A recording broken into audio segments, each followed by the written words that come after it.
相信每个人都有过这样的经历，就是当某件事情发生了之后，发现自己曾经梦到过，但是乔内斯竟然在白天也能预见到不久之后发生的事情。自从他发现自己有了这种能力后，就一直头痛，甚至经常晕倒。医生检查后发现他大脑中有个异物，很有可能是这个东西使他拥有了特殊能力。他们要想办法动手术将它拿出来。就在这时，乔内斯又看到了未来发生的事情。这次他看到卡特博士受了重伤，情况危急，医生们在对他进行紧急抢救。而此时卡特博士正准备去执行一项危险的任务，乔内斯赶紧跑过去拦下了他。可没想到的是，卡特博士没有去执行任务，在实验室做实验的时候却被电击了。原来乔内斯看到的画面就是医生对受到电击的卡特博士进行的抢救，最后幸亏抢救成功了，人没什么事。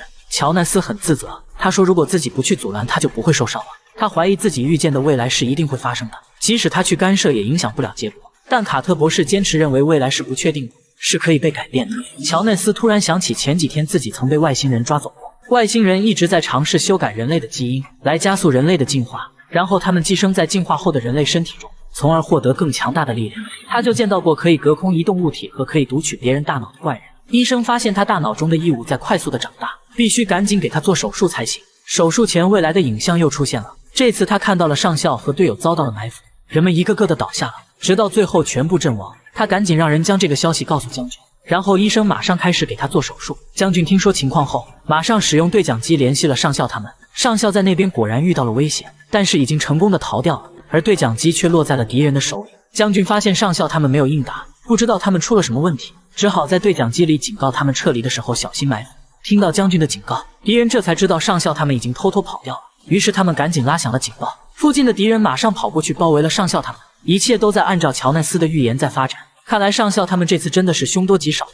这时医生终于取出了乔内斯大脑中的异物，他的超能力也随之消失了。幸好他最后这次的预言没有变成现实，上校他们成功的返回了基地，只是受了一点点小伤。不知道大家怎么想，反正我相信未来是已经注定好的，因为在小时候我曾经多次发现某个场景我曾经经历过，并且提前就知道对方还没有说出话的内容。如果你也有类似的经历，评论区我们聊一聊。巨大的金字塔被太空武器摧毁，强烈的爆炸导致附近的居民无一生还。制造这场灾难的是阿努比斯，就是古埃及传说中的那个死神。其实他并不是神，而是一个活了几千年的外星人。他一直在寻找一件高科技宝贝，而这件宝贝就藏在这座大金字塔中。上校他们从老朋友那里得知了宝贝的秘密，提前赶到了金字塔开始寻找。他们很确定要找的东西就在墙的后面，却没有办法打开。此时阿努比斯的军队也赶到了这里，并对守在外面的人发起了攻击。外星人的武器要远远先进于地球人，所以他们很快就败退了。丹尼尔博士看着墙上写的字，需要光芒的照射才能打开石门，但金字塔里并没有光。同伴们拿着手电筒去照射石门上的宝石，发现并没有反应。他们又尝试拿放大镜将光聚焦，发现也不行。丹尼尔博士突然发现墙壁上画的太阳光是红色的，他让卡特博士用手中的激光瞄准器照射了宝石，石门终于打开了。进入密室后，他们发现这里面全部都是外星人留下的宝贝。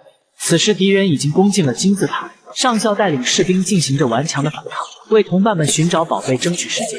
士兵们一个个的死去，这里很快就守不住了。丹尼尔博士他们此时在密室里发现了一个石板，上面竟然记录着地球上消失的城市亚特兰蒂斯的秘密。他让同伴们千万将石板收好，他可以指引人类找到这座超级城市。说完，他竟然变成了一道白光飞走了。此时的丹尼尔博士已经不再是人类，他跟着一个超级文明种族进化到了像神一样的存在。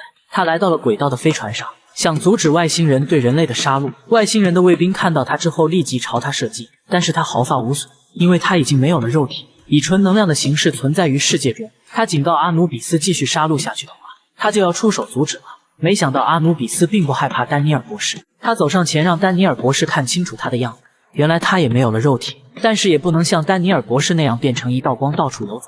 他说他在飞升的道路上卡住了，变成了半人半神的状态。丹尼尔博士跟阿努比斯做了一个约定，他将金字塔中的宝贝交出来，阿努比斯就永远不伤害星球上的人类。阿努比斯答应了。丹尼尔博士让上校将找到的宝贝交了出来，但阿努比斯马上命令摧毁地面的人类。丹尼尔博士十分气愤，他刚要出手杀掉阿努比斯，就被一股神秘的力量拖走了。原来这个飞升的超级种族不允许自己的族人干涉有形世界。阿努比斯十分得意，他用丹尼尔博士给他的宝贝增强了飞船的武器，只用了一炮就摧毁了地面所有的人类。丹尼尔博士无法接受升天种族的做法，他放弃了自己纯能量体的状态，重新做了一个肉身，返回了他自己原来的世界。东方传说中的古代帝王大禹竟然就是这个外星人。他已经活了漫长的几千年，全靠这台石棺修复身体的损伤和延长他的生命。但他现在已经是这个外星种族最年长的成人了。他的手下发现他最近已经糊涂的厉害，就连答应地球盟友的军事援助都忘记了。本来地球盟友和他已经商量好，一起去消灭共同的敌人阿努比斯。丹尼尔博士他们首先冒死潜入了敌人的母舰，然后寻找母舰里最薄弱的冷却风管的位置。他们找到后，将位置发送给了上校。上校驾驶着人类最新打造的穿梭机，朝着阿努比斯的母舰飞了过去。母舰派出了战机进行拦截，上校发射导弹干掉了他们。这是人类首次用自己的力量跟外星人交手。外星人对人类这种落后的武器还不太适应，所以上校他们这一仗打得比较顺利。但是更多的敌人围了过来，上校赶紧打开了超空间的窗口，按计划直接穿过母舰的护盾跳跃了进去。这个方法十分危险，差一点就直接撞毁在母舰上。上校找到了冷却风管的位置，飞了过去，然后发射2发导弹摧毁了那母舰的能量核心，由于过热而发生了爆炸，这使阿努比斯的超级武器失效了。上校驾驶着穿梭机又从母舰里跳跃了出来，这次精准打击使阿努比斯的母舰失去了战斗力，现在就等着雨的舰队来进攻了。而犯了糊涂的雨却命令舰队开往上一次战斗的战场。他的手下明知道主人在犯错，刚提醒一句就被雨呵斥了，他不敢再说话，只好服从命令。人类派来的使者劝说雨的手下去执行原定的计划，这样才符合双方的利益，也能保住雨的荣誉，不然很多人还会为了这个计划白白牺牲。雨的手下十分忠诚，他为了不让雨失去信誉，便冒死答应了。他偷偷的命令舰队前往之前约定的地点。他们到达后，马上对阿努比斯的母舰发起了猛烈的炮火打击。阿努比斯母舰武器刚刚被破坏，无法还击，他赶紧启动了引擎准备逃走，却在半空中被打爆。可惜的是，阿努比斯乘坐小穿梭机逃掉了。这一仗人类虽然胜利了，但是也彻底激怒了阿努比斯。不久后，他就会带着他的大军直接进攻地球。丹尼尔博士他们能找到史前文明留在地球上的超级武器保护人类吗？这个裤子一直提不上的男孩竟然说自己是这里的一位上校，而他说的这位上校已经40多岁了。在场的人都以为这是一个恶作剧，但是这个男孩却准确地认出了这里所有的人，并且说出了他们每个人的小秘密，而且口气动作都和上校一模一样。将军不得不重视这件事情，他让医生检测了男孩的 DNA， 发现他确实就是奥尼尔上校，只是年轻了30几岁。大家赶紧来到上校的家里调查，然而并没有发现什么线索。男孩此时突然回忆起来了一些画面，几点绿光和一个外星人，大家猜测他肯定是被外星人绑架做了实验，于是去网络上搜索相关的事件，结果他们惊讶地发现，全世界有很多人都有过类似的经历。大家分头行动，对这些人进行了走访。他们说只记得当时自己漂浮在半空中，无法动弹，头上漂浮着一台机器，还有4个小绿点围绕着自己，他们很害怕。这时有一个声音对他们说道：“不要害怕，你现在很安全。”丹尼尔博士问他们看到对方的样子了吗？受访者都准确地描述出了阿斯加德人的外貌，看来他们所说的都是真实的。有一个阿斯加德人一直在偷偷地拿人类做实验，而此时医生又有了新发现，这个男孩并不是真正的奥尼尔上校，他竟然是一个克隆体，并且在不久后就会死亡。将军觉得克隆体也是人，他们要想办法救活他，并找到真正的奥尼尔上校。丹尼尔博士提议先抓住这个阿斯加德人，他之前走访调查的时候发现，被抓走的人都是第7天被放回来的。于是，在第7天，他们让男孩躺在家里做诱饵。到了晚上，果然出现一束白光将他带走了。然后，真正的奥尼尔上校被送了回来，大家赶紧叫醒了他。上校竟然完全不知道自己已经失踪了7天，而男孩此时已经被传送到了一艘飞船上，他飘在半空无法下来。这时，一个阿斯加德人朝他走过来，跟他说不要害怕。男孩拿出身上藏着的能量武器打晕了外星人，然后又射击了头顶的奇怪设备。他从半空中掉了下来，起来后他将阿斯加德人绑在了试验台上。然后用飞船的光传送设备，将家里的几个人带到了飞船上。男孩看着年老的自己，嘲讽了一番。少校还不知道这个年轻人是谁。丹尼尔博士跟他讲了男孩的来历。此时被绑的阿斯加德人醒了过来，他说他叫洛基。丹尼尔博士想起来，这是北欧神话中的恶作剧之神，看来他在地球做实验不是1天2天了。男孩问他如何能让自己这个复制体不死亡。洛基说复制体没有必要活着。他还说他们的种族不允许他拿人类做实验，但因为他们的种族全是克隆体，已经快要灭亡了。他不理会议会对他的束缚，会用一切手段挽救自己的种族。他发现上校的 DNA 很特别，已经进化到了一个关键阶段，很有可能在他身上能发现拯救自己种族的方法。此时卡特博士用飞船上的设备联系了阿斯加德人的舰队指挥官索尔，索尔很快就赶来了。他说为了防止上校的 DNA 被非法克隆，他们早就在他身上偷偷加上了标记，所以上校的克隆体才出现了问题，没有长大。上校求索尔救活自己的克隆体，毕竟他已经是一个有意识的生命了。洛基此时插话道：克隆体没有生存的权利，但索尔答应了上校修复男孩的 DNA。他还说他们会对洛基进行惩罚，并保证不再发生类似事件。男孩最后得救了。第二天上校亲自送年轻的自己走进了高中的校园。男孩说他很幸运，可以实现很多人实现不了的梦想，就是可以重新再活一次。穿过屏障，里面竟是一片世外桃源，跟外面毒气笼罩的世界完全不同。这里的空气很干净，能量场还过滤掉了他们进来时身上的有毒气体。这个神秘的地方到底住着什么人？竟有如此先进的科技？卡特博士决定好好探查一番。他们走着走着，突然发现树后面有什么东西在移动。走近一看，原来是个小男孩。小男孩说他是附近镇子上的居民，然后他带着上校他们来到了小镇上。这个干净整洁的小镇头一次有陌生人到来，大家都十分好奇地围了上来。男孩的爸爸带着几个人去了小镇上一回。4个议员问他们来自哪里，丹尼尔博士说他们是通过星际之门来到这里的。议员们并不知道星际之门是什么，只见他们同时呆住了一会，然后突然就说出了星际之门的所有信息。原来他们脑袋上的设备连接着超级计算机，需要什么知识立刻就会下载到大脑中，这东西太先进了，让卡特博士他们十分羡慕。小镇上的人十分友好，他们愿意将自己的科技分享给地球人。卡特博士来到了小镇的控制室，准备下载这里能源系统的资料带回去研究。在读取资料的时候，他惊讶地发现系统上有很多警报信息，但是这里的管理员竟然看不到。卡特博士仔细研究后发现，最近一段时间小镇的能量供给一直在降低，穹顶的范围也一直在缩小。他跟上校商量，明天劝这些人离开这里，去其他星球上生活。到了晚上，小镇上的女议员突然醒来，收拾了自己的行李，毫不犹豫地走出了小镇的能量场，消失了。第二天一早，上校他们就去了一回，劝说他们去其他星球生活，但这里的人说他们生活得很好，不会离开。上校奇怪地问他们昨天那位女议员去哪里了。3位议员十分肯定地说，这里从来就没有过女议员。上校觉得这里非常古怪，他要搞清楚到底是什么扰乱了人们的记忆。卡特博士猜测他们头上使用的设备不光能下载知识，也能控制他们的行为和记忆。卡特博士找到了系统管理员，让他拿下来头上的设备，再去查看电脑数据。但是他说如果拿下来他会死的。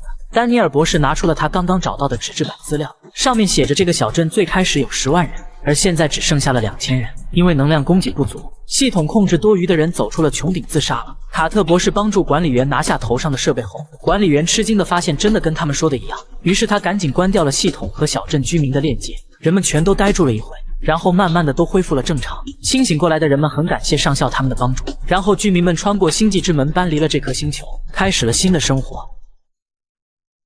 山谷里静静地躺着一艘坠毁的飞船，飞船里的船员全部处在休眠状态，由于能源不足，系统无法将他们唤醒。卡特博士准备用人类的反应堆给飞船供电，营救这些休眠中的船员。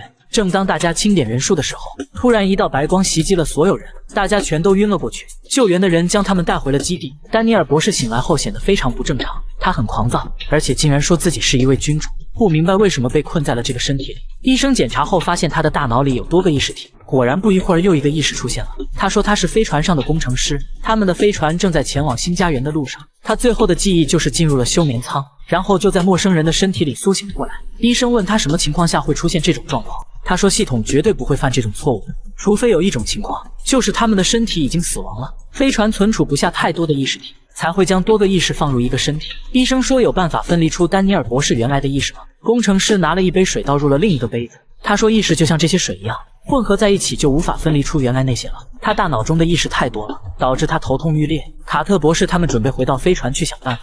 在飞船里，他们抓到了一个活着的船员，他说自己是唯一一个复活的船员。飞船降落的时候，有一些人死去了，他将这些人的意识存储在了自己的大脑中。丹尼尔博士大脑中的那些意识也是他放进去的。飞船的能源已经不足了，如果不找一个载体存放这些意识，他们就彻底消失了。卡特博士说他可以给飞船提供能源，让休眠的船员全部复活，然后通过星际之门将他们送到一个合适的星球上生活。但是有一个条件，就是必须清除丹尼尔博士大脑中的其他意识体。船员说如果这样做，那些人就彻底消失了，这些人的生命都是十分宝贵的，他的儿子也在里面。卡特博士说丹尼尔博士的生命同样宝贵，这不是在跟他商量，而是必须这样做。船员最后去见了丹尼尔博士身体里的儿子，并依依不舍地跟他告了别。然后他们将丹尼尔博士放入了休眠舱中，清除了其他人的意识，并将丹尼尔博士的意识导入了回去。慢慢的，丹尼尔苏醒了，他的意识成功的回到了自己的身体里。卡特博士带来的反应堆让飞船恢复了能源供应，人们逐渐的苏醒了过来，通过星际之门前往了新的家园。美国人开疆拓土的过程中遇到了本地土，这一幕几百年前他们曾遇到过，但是这次的情况他们明显招架不住，不得不弯下了膝盖跪倒在地。他们通过星际之门刚来这里的时候，是为了开采这里的珍贵矿产奈夸达。这种矿物能产生比核武器更大的威力。但是就在他们勘测矿脉的时候，一个士兵被不明生物袭击了。丹尼尔博士从矿洞里发现的工具推测，这里存在着某种低等文明生物。从工具的大小来看，这些生物应该是比人类更强壮。大家最后在一个营地里找到了失踪的士兵，发现他被挂在了架子上，已经死亡了。上校十分气愤，他让士兵们全副武装，马上去消灭这些低等生物。结果没想到这些生物异常凶猛，打死了他们很多的士兵。丹尼尔博士发现这些生物之前遇到过，他们称自己为乌内斯。丹尼尔博士还交到了一个乌内斯朋友。上校此时被一个乌内斯打倒了，丹尼尔博士赶紧用他们的语言制止了他。乌内斯很惊讶，他竟然会说自己的语言。他思考了一下，然后带领着自己的同伴撤退。美军这边也是死的死，伤的伤，全都撤回了地球基地。上校请求将军分配给他更多的士兵，他说一定能将那些土著生物屠杀干净。丹尼尔说他想通过外交手段解决这个问题，将军同意了。丹尼尔从其他星球找到了他的乌内斯朋友，然后准备带着他去谈判，但上校总是看这些怪物不顺眼。丹尼尔博士说盯着别人的眼睛是挑衅的意思，让上校收敛一点。他带着朋友孤身闯入了乌内斯的营地，按照他们的习俗，丹尼尔博士和朋友跪在地上表示没有恶意，然后他们交换了物品开始谈判。丹尼尔首先向他们道了歉，然后表示自己只是来挖矿的，并没有想跟他们爆发冲突。乌内斯说他们的祖先被外星人奴役在这里挖矿，很多祖先都死在了矿洞里，那是他们祭祀祖先的地方，外人不得进入。丹尼尔将会谈的情况告诉了上校，上校说已经接到命令，这里的矿物必须开采，乌内斯必须迁徙，不然就将他们屠杀干净。丹尼尔再次回去跟乌内斯商量的时候，上校已经迫不及待地让士兵们开始了行动。乌内斯说他们不会迁徙，如果要打仗，他们所有的部落都会参与进来的。丹尼尔没想到他们有这么庞大的数量，立刻跑回去阻止上校他们的行动，但是已经晚了。一个乌内斯要取回自己的东西，士兵以为要偷袭他，将乌内斯杀死了，这激起了所有乌内斯的愤怒，他们冲下山包围了这些士兵。此时如果爆发冲突，上校的这点士兵都得死在这里。首领走下山坡，丹尼尔博士说如果想活命就要表示出没有威胁。上校看着漫山遍野的乌内斯，此时也怂了，乖乖地跪了下来。最后丹尼尔博士跟乌内斯谈了很久，大家跪得腿都麻了，但是也商量出了解决的方案。人类仍旧不能进入矿坑，但是乌内斯可以帮助开采矿物，人类只需要提供工具和食物给他们就可以。乌内斯对丹尼尔送给他的打火机非常喜欢。丹尼尔博士又交到了一个新朋友，看来武力并不能解决所有的问题，美军以后得慢慢习惯这种事情。宇宙中有太多我们想不到的生命形式，比如他们此时陷入的这片美丽的气体，就是拥有高等生命的意识体。本来卡特博士并没有想要跟他接触，因为他们这次的任务是测试新飞船，这是人类秘密建造的第一艘星际飞船，上面的各种系统都还不太稳定。在他们测试了超光速引擎，飞行了49光年后跳出了超空间，然后需要等待2小时的冷却，才能进入下一次超光速飞行。此时雷达突然发现一艘巨大的不明飞船向他们快速驶来，舰长马上命令进入战备状态，开启了护盾和武器装备。不明飞船接近他们后，马上对地球飞船进行了扫描。上校试图跟对方联系，却没有得到回应。不明飞船突然发动了攻击，舰长命令马上开启亚光速引擎机动武力，但对方的炮火十分凶猛，地球飞船的护盾很快就被打掉了一半。舰长下令发射导弹反击，但是很轻松的就被对方拦截了。再这样下去，肯定是要船毁人亡的下场。卡特博士建议做一次超短空间的跳跃，跳进前方的气体云里面去。舰长担心超光速引擎会过热引起爆炸，但是现在也没有其他办法了，只好硬着头皮让卡特博士去执行了。卡特博士赶紧调整了飞船的能量水晶，启动后飞船马上开始了跳跃。卡特博士没能站稳，头撞在的墙上晕倒了。他醒来之后发现飞船真的跳跃进了气体云，敌人的攻击也停止了。但奇怪的是，他找遍了整个飞船也没有发现一个人。他尝试开启超空间引擎跳跃出气体云，却失败了，又冒险尝试排出飞船里的气体作为推力飞出去，还是失败了。现在飞船卡在这里出不去，也无法和外界联系。卡特博士已经无计可施了，他陷入了绝望。就在这时，他突然听到了有人在唱小星星，转头一看，果然有个小女孩站在那里，还邀请他一起玩。卡特博士以为是自己脑袋受伤产生了幻觉，没有理他，但他却又不停地出现，并变换成卡特博士的朋友，亲人跟他聊天，听他讲地球上那些有趣的故事。也许这个小女孩孤单地飘在宇宙中太无趣了，所以才找卡特博士解解闷。但卡特博士一心只想离开这里，赶紧回家。小女孩拿出了肥皂泡泡，开始吹了起来。卡特博士突然想到了离开的办法，他用一个超空间气泡包裹了飞船，隔离了和气体云的接触，然后引擎真的成功启动了。在他向外飞的时候，遇到了那艘袭击他们的外星飞船，他也一直被卡在这里出不去。卡特博士跟他们说，如果他们抓走了自己的同伴，请马上将他们释放，他可以告诉对方如何脱离气体云。外星飞船思考了一会，果真将船员全部送了回来。卡特博士信守承诺，带着外星飞船一起飞出了气体云。外星飞船脱险后没有再为难他们，直接离开了。卡特博士也成功返回了地球基地，但是他发现自己时不时的还能听见小女孩的歌声。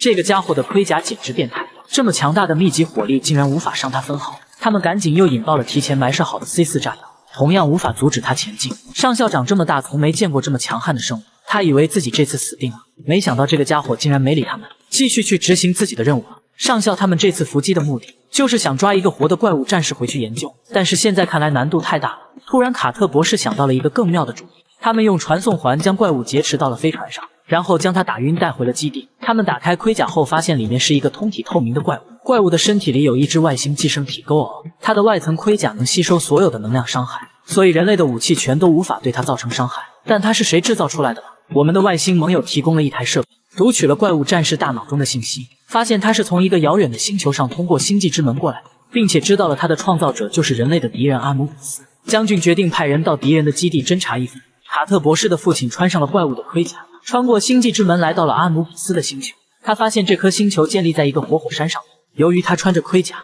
基地里的人并没有发现它里面是一个人类。然后他悄悄地将飞船里的卡特博士他们接进了基地。在基地里，他们发现了培育怪物战士的 Go， 他正在不停地生产着寄生体。卡特博士他们拿出了 C4 炸药安在了鱼缸下面，想着离开的时候将它引爆。在他们准备撤离的时候，突然看到了几千个怪物战士组成的大部队，之前只遇到了一个，他们都很难对付，现在这里竟然有这么多，得赶紧将这个情况汇报给将军。卡特博士他们跑到了飞船上准备撤离，却被敌人发现了。他们赶紧引爆了 Go 女王那里的炸药，将他炸死了，这样阿努比斯就无法继续生产更多的怪物战士。然后他们开着飞船准备逃离这里，有一个怪物战士在起飞前爬上了他们的飞船，这下麻烦大了，狭小的飞船里谁也阻挡不了他。幸亏卡特博士的爸爸十分机智，他将怪物战士吸引到了飞船的传送环那里，然后启动了传送环的开关，将怪物战士丢到外面摔死了。回到基地后，卡特博士赶紧将这里的情况报告了将军。看来人类要准备好和外星人进行一场大战了。生命的神奇你绝对想象不到，其他人都以为这个中枪的士兵已经死亡，可下一秒他竟然奇迹般的活了过来。使他复活的秘密就在这个小盒子里，它是一台史前文明遗留在地球上的神奇设备。曾经有一伙外星人发现它之后，根据它的原理制作出来了石棺，可以将外星种族的寿命延长到几千年。为了研究生命的奥秘，丹尼尔博士决定去找到这个设备。他在古老的玛雅文明资料中发现了一些蛛丝马迹。很久以前，中美洲的神庙中相传有一个青春之泉，它拥有让人恢复青春活力的功效。卡特博士怀疑这个神奇的设备是因为放在了水源的附近，所以当地人误以为是水在起作用。他们只要找到这个青春之泉就可以。丹尼尔博士他们马上动身去了资料中提到的地点，在当地他们找到了一个导游，进入了原始森林。到达水源附近后，却发现这里并没有神庙。当他们三个准备花上几个月的时间去慢慢寻找的时候，其中一个人却莫名其妙地掉进了神庙中。他们沿着一条狭小的通道走到了尽头，发现这里什么都没有。丹尼尔博士想起资料中提到所有的水都会流向他，于是赶紧拿起水壶，将里面的水倒在地上，发现这些水全部沿着地缝流入到了一块石板下面。他们连忙撬起石板，发现下面有一个小盒子。两个人小心翼翼地将盒子拿了出来，石板轰的一声重重地倒下，触发了某种机关，墙壁后面的水流喷涌而出。还好在最后一刻，两个人从洞口钻了出来。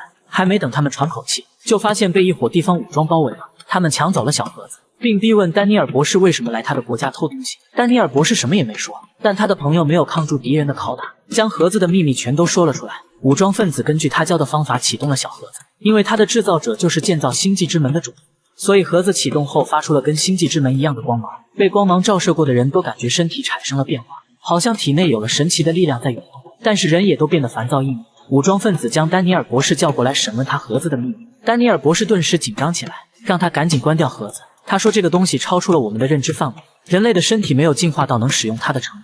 但武装分子不相信他说的话，并且好像已经上瘾。他的手下看出了他的变化，想要去关掉盒子，却被他残忍地杀害了。尸体就放在了盒子旁边，没想到不一会尸体竟然睁开了眼睛复活了。但复活的人已经不再是原来的那个人。他拿起枪大开杀戒，丹尼尔博士他们赶紧趁乱逃跑了。正巧遇到了赶来营救他的上校，这时那个复活的士兵已经杀死了所有人，并追了过来。上校朝他连开数枪，却发现杀不死他。正在这时，导游一炮轰过去，将他炸了个粉碎。上校他们回去找到盒子，并关闭了它。小伙伴抱着盒子说关掉它就安全了吧。丹尼尔博士说你放心，它只要不发光就不会对人造成伤害。说完，悄悄地往边上挪了挪。其实人类如果真的获取远超我们认知的科技，对我们来说并不一定是一件好事。一步一个脚印，踏踏实实的发展才是正确的方向。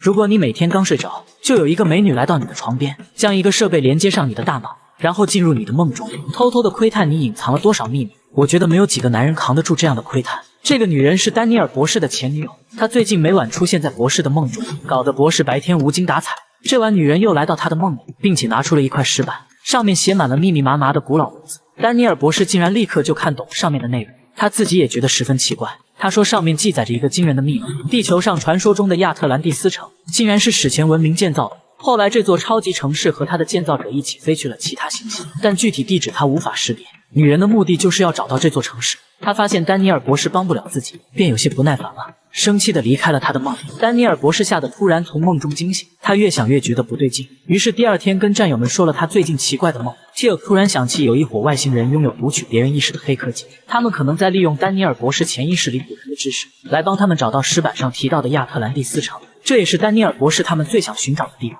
于是他们决定将计就计，在梦中将石板的秘密破解，然后将这个外星人抓住。计划定好后，他们在家里装满了摄像头，然后躲在房子旁边进行监视。到了晚上，丹尼尔博士睡着后，只见一道白光闪过，外星人来了。卡特博士赶紧开启了干扰设备，防止他用光传送逃走。丹尼尔博士记下了石板中的全部内容，然后告诉外星人，他的计划已经被识破了。外星人恼羞成怒，开始折磨丹尼尔博士，逼他说出答案。上校赶紧冲进房间，用麻醉枪射击外星人，却被人家打飞了出去。外星人想要逃走，发现传送装置失灵了，于是他跑出屋子想赶紧离开这里，却被守在外面的卡特博士他们拦下了。外星人的个人护盾非常给力，手枪和能量武器都无法突破，但是却抵挡不了慢速武器的攻击。上校从后面给了他一麻醉枪，终于将他制服了。这个外星人寄生在了丹尼尔前女友的身体里，医生想办法将他取出来后，丹尼尔博士的前女友恢复了正常。他说自己之前所做的一切都身不由己，像一个傀儡被操控着。丹尼尔博士说他都懂了，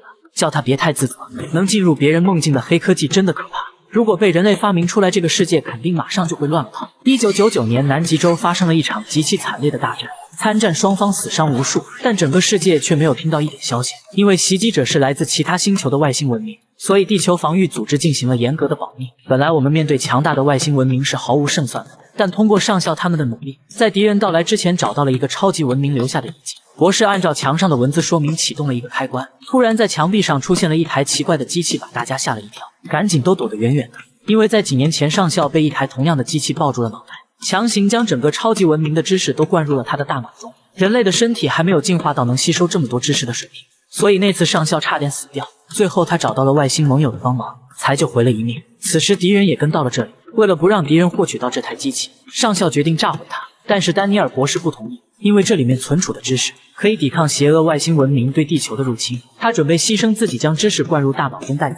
上校拦住了丹尼尔博士，因为上校觉得博士活着比自己更有用，然后自己将脑袋伸了过去，跟上次一样，知识传输完成他就晕倒了。大家扶着上校，冒着敌人的炮火撤回了地球基地。回来后，上校就开始慢慢的发生变化，超级文明的知识在逐渐占据他的大脑，嘴里也越来越多的说着大家听不懂的词。丹尼尔博士希望他能赶紧找到知识库中亚特兰蒂斯的秘密，但上校什么也没说，一直默默地玩他的填字游戏。丹尼尔博士抢过上校写的字，发现他已经不知不觉地将答案写在了上面。他写的是一个星球的名字，大家赶紧求助外星盟友的帮助，借了一艘飞船去了那里。到达那颗星球后，发现这里已经变得不适合人类生存。他们通过传送环来到了地表的一座建筑里面，上校直接走到了一个椅子前面坐了下去，然后熟练地操作椅子上的按钮。空中出现了地球的投影，投影上显示在南极洲的冰盖下面有一个武器平台。记好位置后，上校走下椅子，在地面上按了一下，地面弹出来一个能源模块，上校将它拿出来带走了。原来他来这里的目的就是为了拿这个能量模块。此时一支庞大的外星舰队突然跳出了超空间，在地球的同步轨道开始集结。敌人的首领阿努比斯直接将自己投影到了美国总统的办公室，要求他赶紧投降。总统没想到刚上任就遇到这么大的麻烦，直接跟对方放了几句狠话。阿努比斯的对话中断了，因为他发现上校他们的飞船回来后直奔南极而去，便派出了战机去攻击他们。飞船到了一处冰层上面停了下来，然后使用能量武器融化冰层。看来武器平台就在冰层的下面，但这时敌人的大部队已经到了。就在卡特博士想撤离这里的时候，突然看到增援的部队到了。这些 X-302 战机全都是逆向外星科技制造的，竟然能跟外星舰队打得难分高下。将军还指挥着地球唯一一艘战舰普罗米修斯号停在了上校他们的上方，替他们抵挡炮火。冰层终于打穿了，上校他们赶紧乘坐传送环到达了冰层的下面。将军则指挥战舰顶着敌人的炮火冲出了大气层，直奔阿努比斯的指挥舰飞了过去。他希望能撞回指挥舰，跟敌人同归于尽。这时上校已经找到了冰面下的武器平台，并将能量耗尽的能源模块拿了出来，换上了刚刚那个能用的模块，武器平台立刻被激活了。上校赶紧坐上了椅子，紧闭双眼，用意念控制这座武器平台。只见地下飞出很多发着金光的像章鱼一样的武器，他们排着队袭击路过的所有敌人，然后飞出了冰面，直奔太空中的敌人而去。他们可以无视敌人飞船的护盾保护，直接将他们击穿。阿努比斯发出了最后的一声怒吼，便灰飞烟灭了。人类仗着史前文明留下的前哨基地，终于打败了来犯之敌。但此时上校的大脑已经不堪重负，很快就要死掉了。他拼尽最后的力气告诉小伙伴，将它放在旁边的设备里，大家赶紧照做。他跟大家说了句再见，然后设备启动了。原来这是一台休眠装置，他最后只能用这个办法保证自己不会马上死掉。他相信同伴们一定会想办法将他救活的。无数只大虫子冲着他们爬了过来，几个人被吓得不敢乱动。但奇怪的是，虫子们并没有攻击他们，而是在慌忙的逃跑。上校他们赶紧跟了过去，在不远处发现了一只巨大的机器甲。小虫子们赶来这里和大甲虫组合到一起后，大甲虫竟然飞起来逃走了。这些杀人不眨眼的复制者机器人究竟是被什么东西吓跑的呢？其实他们刚刚还都被困在一个黑洞附近，无法逃脱出来。卡特博士不知道这里已经变成了黑洞，他们的飞船刚跳出超空间就被吸住，他们马上开动最大马力想要逃离这里，却没有成功。很快飞船就被黑洞撕碎了。就在两人以为必死无疑的时候，一道白光闪过，他们被传送到了索尔的飞船。原来这个黑洞就是索尔制造的，他无法摧毁星球上的复制者机器人，就只好增大了恒星的重力，使它变成了一颗黑洞，将复制者所在的星球整个撕碎，然后吸了进去。卡特博士没想到看起来呆萌的阿斯加德人竟然也有这么多坏主意。突然索尔吃惊地发现黑洞附近有东西逃了出来，并且朝着他们的方向飞快地驶来。看来复制者们又加速进化了。索尔没有把握战胜他们，于是他准备逃跑，但敌人已经朝他发起了进攻。只见一根金属棒穿透了护盾，直接扎在了飞船上。卡特博士他们赶紧去检查，发现很多复制者机器人已经登船开始繁殖了。突然卡特博士被敌人用光传送带走了，他发现自己来到了一间全是复制者组成的船舱里。一个复制者机器人从墙壁里走了出来，眼睛里充满了仇恨，因为他之前为了帮助卡特博士他们逃走，不惜背叛了自己的种族。可卡特博士欺骗了他，并没有带他一起逃走。现在他眼里的天真和善良全都不见了，剩下的只有愤怒和仇恨。他把手插入了卡特博士的大脑中，疯狂地读取他的记忆，搞得卡特博士痛苦不堪，跪地求饶。复制者的飞船此时正在飞往阿斯加德人的母星，因为那里有丰富的种子，可以让复制者机器人快速的繁殖。索尔通知防御舰队做好准备，在敌人刚到达星球附近就一起开火将它摧毁了。但这才是麻烦的开始，四散飞剑的残片到处飘散，不管它们落到哪里都能快速的繁殖。索尔已经无计可施，他赶紧来到了地球轨道上，将休眠中的上校传送到了自己飞船上。上校的大脑中不久前被灌入了超级种族的全部知识，因为身体承受不住而进入了休眠。索尔将上校的大脑和飞船连接起来了，上校使用飞船的系统构建了一个虚拟身体跟大家沟通。索尔希望他能利用大脑中古人的知识，找出对付复制者机器人的方法。上校说没问题，于是索尔就看到飞船的系统在制作一件武器。此时上校的身体已经快支撑不住了，索尔赶紧移除了他大脑中的超级文明知识，然后将他叫醒了。上校醒来，看着自己刚刚发明的武器，已经完全不记得它的原理了。此时很多复制者机器人已经在阿斯加德人的星球上繁殖开了。上校他们来到星球上查看情况，并用他刚刚发明的武器杀死了很多敌人。正在这时，复制者5号出现了，他让上校赶紧停手，否则就杀死卡特博士。上校不敢冒险，只能眼睁睁看着机器人组合在一起飞走了。他们也履行了承诺，将卡特博士释放。复制者5号发现自己已经爱上了卡特博士，于是他利用刚刚收集到的中子材料，制造了一个一模一样的梦中情人。美国亿万富豪突然宣布，他掌握了政府隐藏外星人的证据，可第二天他就被逼得准备开枪自杀。看来他手里一定是拥有了让某些人害怕的真相。昨天的记者会刚开完，军方就派出了卡特博士来劝说他，但是他神秘兮兮地说外星人是真实存在的。明天官方如果还不公开这些秘密，他就要亮出他压箱底的证据。卡特博士以为他只是拍到了一些照片，即使照片上的都是真实的，他们也很容易就能引导舆论说照片是假的。谁知道第二天在记者会上，他竟然直接让一个活生生的外星人从后台走了出来。记者们看到外星人后瞬间沸腾了，疯狂地给他拍照，所有电视台也都立刻开始转播这个新闻。富豪十分得意，但他没想到的是，他的做法已经惹怒了神秘组织。军方得知这个消息后，马上派出了卡特博士去掩盖富豪公开的秘密。他在采访中说，富豪是为了抬升公司股价，才故意制造热点新闻的。刚刚那只外星人其实是假的，只是一个立体投影。说完还现场演示了这个技术，并且他这次演示的更加真实。外星人投影甚至可以和主持人对话，主持人直呼这太神奇了。可他不知道的是，跟他对话的外星人可是个真家伙，投影也是妥妥的外星科技。采访刚结束，卡特博士就接到了富豪的电话，他的私人飞机被人动了手脚，刚刚差一点坠毁。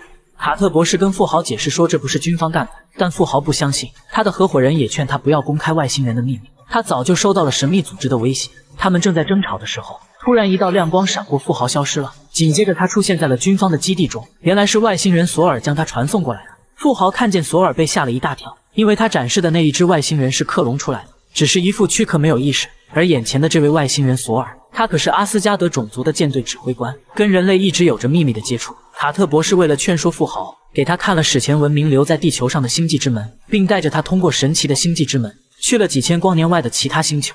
这里是人类在外星球建立的实验基地，当地球遇到危险的时候可以撤离到这里。卡特博士还带着富豪试飞了外星科技制造的战机，富豪十分兴奋，但他还是执意要公开这些秘密。他说人们有权利知道真相。卡特博士说世界还没有做好准备，现在公开这些很有可能会引起世界大战，但他还是无法改变富豪的想法。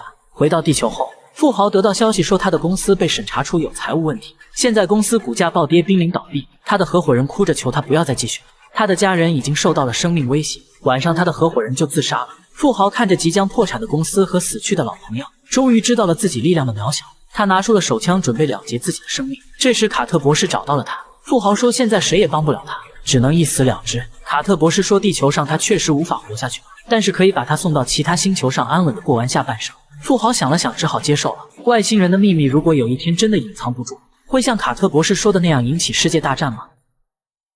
人类对外星文明展开了一场大屠杀，无数的星球尸横遍野，现场极其惨烈。据目击者称，当时一颗导弹从星际之门飞出，然后在空中自爆，紧接着所有携带外星寄生体的生物全部死亡，包括人类的外星盟友。到底是谁这么丧心病狂的无差别攻击呢？现在地球基地这边也是毫无头绪，焦头烂额。因为昨天晚上在几百米深的地下堡垒里，星际之门突然就被人偷走了。卡特博士调出监控，发现几天前有个工作人员在偷偷的给星际之门做标记，这样小偷才能定位他并将他偷走。根据线索，他们找到了一个仓库，进去后发现里面存放了危险的神经毒素。卡特博士说这一瓶就能杀死成千上万人，吓得丹尼尔赶紧把他放了回去。正在这时，突然一个人冲了出来向他们开枪，混战中神经毒素被打碎了，丹尼尔博士也为这下死定了，但过了好一会都没有反应。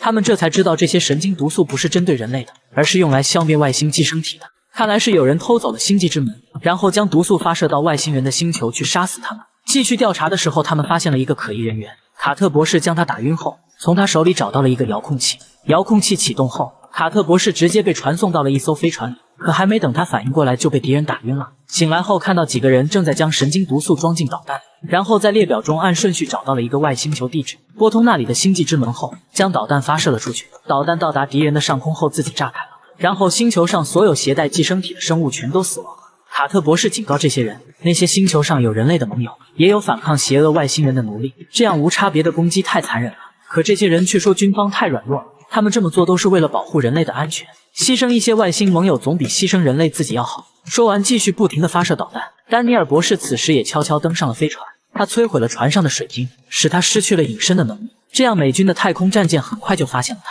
丹尼尔博士打晕了敌人，将卡特博士救了出来。这时敌人驾驶飞船准备逃走，卡特博士赶紧给星际之门做了定位，在最后一刻空军的战舰成功的将星际之门和卡特博士传送了回来。但可惜的是让这伙激进的坏家伙们跑掉了。看来宇宙真的是一片暗黑森林，为了确保自己不被敌人先动手消灭掉，只要有能力的文明都会对对手直接下死手，也许这才是文明生存的基本法则。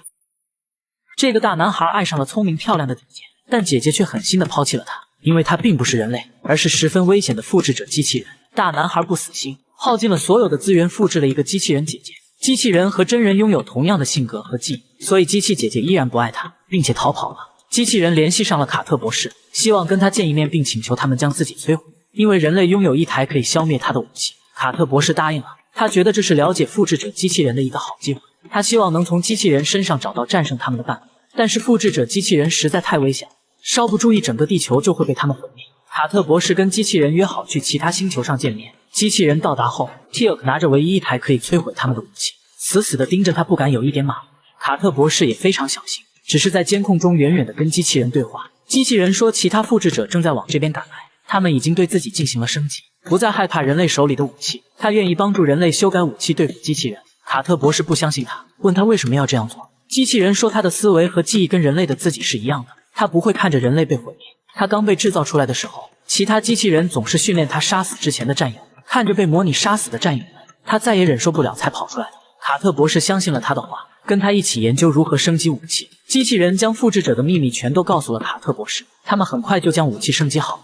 但这个小小的手持设备无法对付复制者飞船，于是他们联系阿斯加德人帮忙制造了一台卫星，然后通过星际之门送了过来。Teal'c 驾驶 X-302 战机将卫星部署到了轨道上，卫星刚放好，复制者的飞船就到达了。机器人卡特跟飞船里的大男孩进行了交流，原来就是他让大男孩进攻人类的。他骗大男孩说人类的武器已经失效了，大男孩十分信任自己的大姐姐，可他的飞船刚接近卫星就被摧毁了。卡特博士很惊讶，因为卫星的最新数据还没有上传好，不应该有杀伤效果的。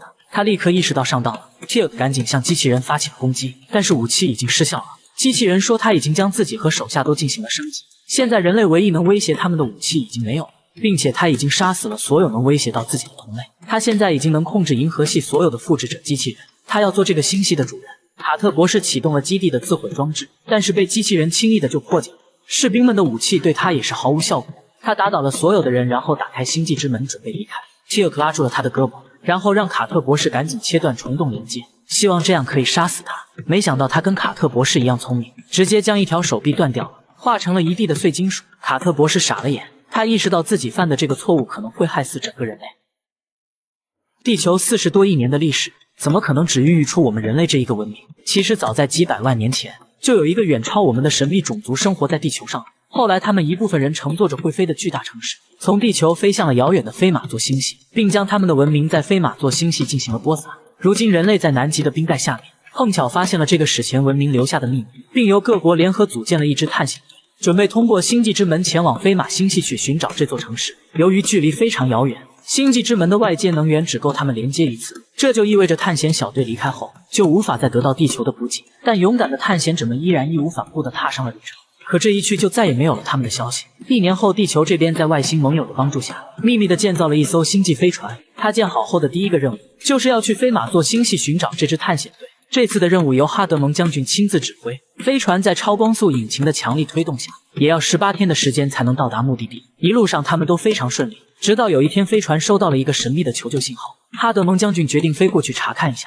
到达求救信号附近后，他们看到了一艘受损的外星飞船一动不动地停在那里。如果能将这艘先进的外星飞船带回地球去研究，那么对人类了解外星科技会有非常大的帮助。所以将军冒险通过传送环向那艘飞船派出了士兵。士兵们小心翼翼地对这艘飞船进行了检查，发现飞船内部发生过惨烈的战斗，里面有很多外星人的尸体。正在这时，驾驶员突然报告将军，飞船上的传送环刚刚被激活了，有一个不明生物登上了他们的飞船。随后一个身穿铠甲的神秘人就袭击了他们，并将所有人都丢在了损坏的外星飞船上，然后驾驶着人类的飞船离开了。幸亏丹尼尔博士躲了起来，没有被发现。后来他惊讶地发现，这个袭击他们的人竟然是一个女人。丹尼尔博士和这个女人发生了激烈的战斗，并最终将她制服了。女人说她叫 Vola， 曾经是 Goa'uld 的宿主。她说自己是为了救人才抢劫飞船的，可飞船到了她说的目的地后，丹尼尔博士发现他是个骗子，原来他是一个星际小偷，来这里是跟军火商做交易的。飞船在这里还遭到了敌人的攻击，丹尼尔博士赶紧驾驶飞船逃走了。就在他们快要被敌人打爆的时候，哈德蒙将军他们修好了损坏的外星飞船，赶来击退了敌人，真是虚惊一场。但飞船遭受了严重的损坏，无法继续前往飞马座星系了，他们只好先返回了地球。那么前往飞马座星系的探险队到底怎么样了？其实他们真的找到了史前文明遗留的城市亚特兰蒂斯，并在飞马座星系开始了惊心动魄的星际大冒险。这个逃难来的五角大楼官员，如今竟在这里过上了皇帝般的生活，不但衣食住行有人伺候，还娶了5个年轻貌美的妻子。他的老朋友们看到他混得这么好，都被惊呆了。卡特博士说他的好日子到头了，有一伙外星人马上就要来袭击这里，让梅本赶紧带着他的村民们逃离。没想到梅本说他早就知道了，他在这里拥有了预知未来的超能力。为了证明自己，他还把敌人的详细信息都说了出来。卡特博士很惊讶，但他可不相信梅本有什么超能力，于是他逼问梅本这到底是怎么回事。梅本知道自己的小伎俩，只能骗骗这里朴实的村民，便只好带着卡特博士他们来到了一个神秘的巨石阵附近。他说这些石头上刻的都是未来的历史，就连他们几个人这次来到这里，上面都有清楚的记录。丹尼尔博士辨认出了上面的文字是超级文明古人种族所使用的。刻下这些文字的人是一个时间旅行者，他在这里研究原始文明的发展和进化。研究结束后，他又使用时间机器返回了他自己的时间。丹尼尔博士觉得这个时间旅行者使用的时间机器一定还留在这个世界，他们必须想办法找到它。于是他们几个分头去寻找，最后终于在一片树林中，他们发现了一艘小飞船。虽然它已经经历了几千年的风吹雨打，但有人走进去后，里面的灯全都自动亮了起来。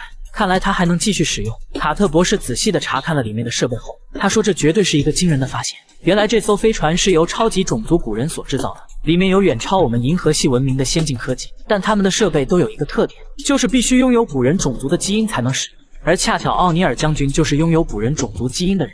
于是卡特博士赶紧找来了将军。将军来到飞船里面后，也不知道该如何使用它。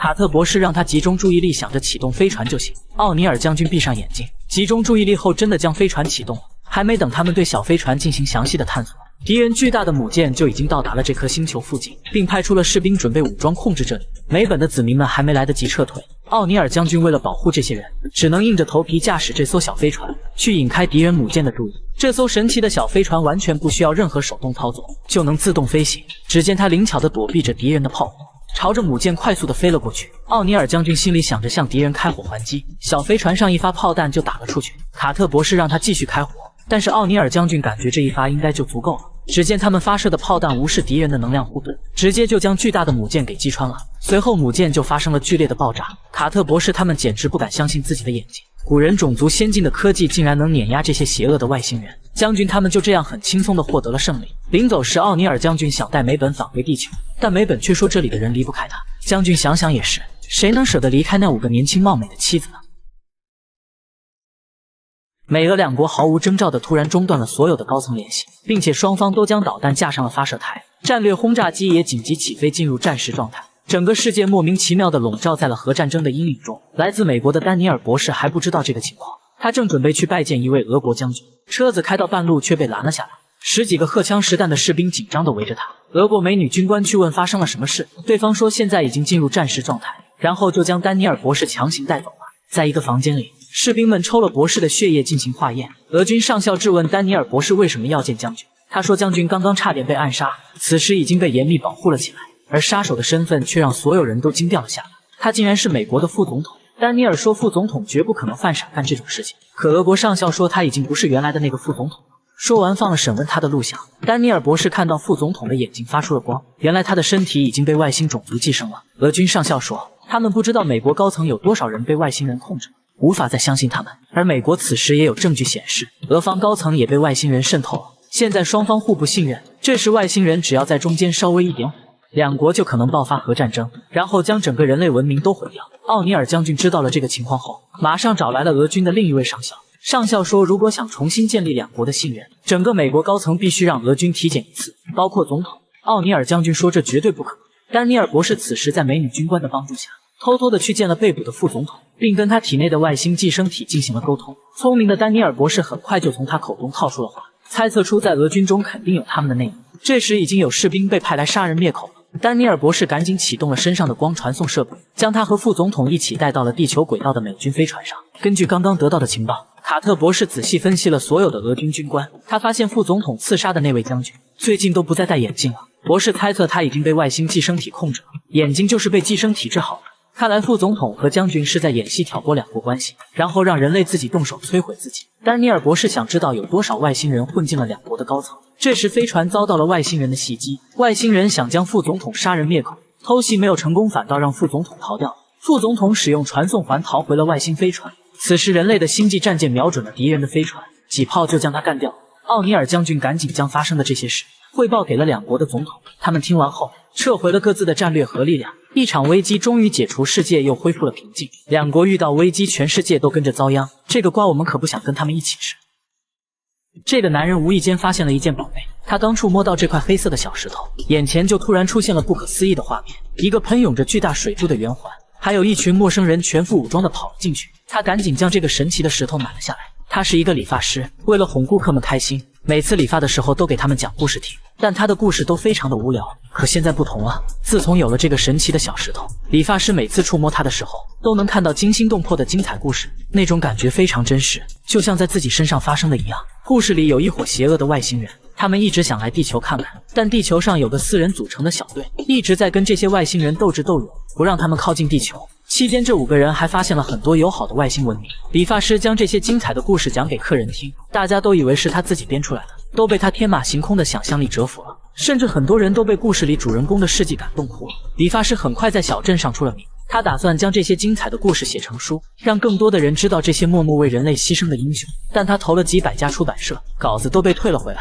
理由是读者们更喜欢狗血的剧情。理发师没有放弃，更加努力地写着他的书，因为他的精力都放在了写书上，忽视了理发店的生意，导致家里收入变少。妻子3番5次劝说他都不听，便将这个石头扔到了垃圾桶里。理发师十分气愤，翻了很多垃圾桶，终于将石头找了回来。正巧这时他看到了故事中的丹尼尔博士，为了拯救别人而牺牲了自己的生命。丹尼尔博士在他心里就像老朋友一样，因为他的死理发师伤心欲绝，嚎啕大哭，并好多天情绪低落，不再开门营业。妻子觉得他已经快要疯了，每天沉迷在这些幻想出来的故事中，于是带着孩子离开了家。现在他的生活已经一团糟，为了证明自己没有疯，他决定要去寻找真相。根据故事中的线索，他找到了奥尼尔将军的家，然后拿着一把手枪闯了进去。他惊讶地发现奥尼尔将军跟他幻想中的一模一样。随后他说出了将军所有的秘密，将军被这个奇怪的家伙搞懵了，于是将他带到了秘密基地中。在基地里，理发师见到了其他几位英雄，他激动地跟每个人打着招呼，在他眼里这些人就像多年的老朋友一样。理发师甚至知道奥尼尔将军和卡特博士的暧昧关系，但理发师是如何知道他们的秘密呢？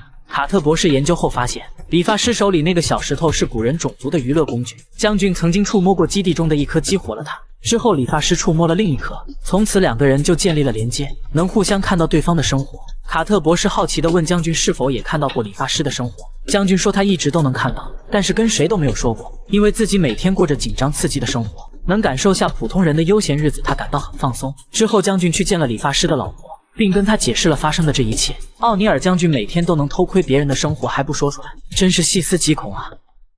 他的双手双脚都被死死地扣住，脑袋也被固定无法动弹。眼前这个美女抓住了他，目的是为了得到他记忆里的一个秘密，有一台恐怖的机器，可以瞬间杀死银河系所有的生命。因为这台机器的用途太过于变态，所以它被藏在了一个秘密的地方。丹尼尔博士不愿说出机器的位置，因为眼前这个女人正带领他的机器种族毁灭银河系内所有的文明，而这台机器是可以打败他们的唯一武器。但是丹尼尔博士根本无法抵抗，女人连接上他的大脑，直接读取了丹尼尔博士所有的记忆，并很快找到了机器所在的位置。此时丹尼尔博士的小伙伴已经提前赶到了那里，但是却无法进入。古老的石门上刻着外星文字组成的密码锁，上面写的内容却驴唇不对马嘴。卡特博士发现石门上的字是可以转动的，只有懂得这些文字并将它们转动到正确的位置，石门才会打开。而人类正是这个大神级文明的后裔，所以卡特博士很快解开了石门上的秘密。进去后，他们真的找到了那台机器。经过研究后，发现它可以发射一种能量脉冲，将任何物体还原成基本分子元素。但卡特博士发现这台机器是可以调节的，